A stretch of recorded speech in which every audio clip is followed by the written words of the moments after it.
தண்ணீர் மட்டும். எந்த விரதம் இருந்தீங்கனாலும் தண்ணி கண்டிப்பா நிறைய குடிக்கணும், அதை மறந்துடாதீங்க, நல்ல ஞாபகம் வச்சுக்கோங்க. எந்த விரதமாக இருந்தாலும் தண்ணீர் நிறைய அருந்தினால்தான் இந்த உடல் மிக அற்புதமான இயக்கத்தை நமக்கு கொடுக்கும். அதை விட்டுட்டு நம்ம தண்ணி குடிக்காம இருந்தோம்னா உடலுடைய இயக்கங்கள் மாறுபட்டு போயிடும். அதனால தண்ணீர் குடிக்கலாம்.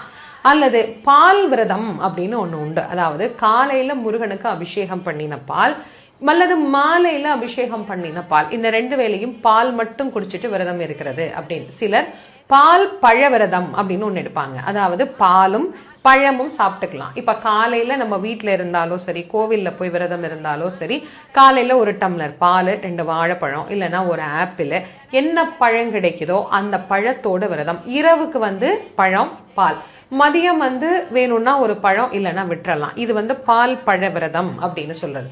இன்னும் சில பேர் ரொம்ப கடுமையாக இந்த விரதத்தை இருக்கிறவங்க அப்படின்னா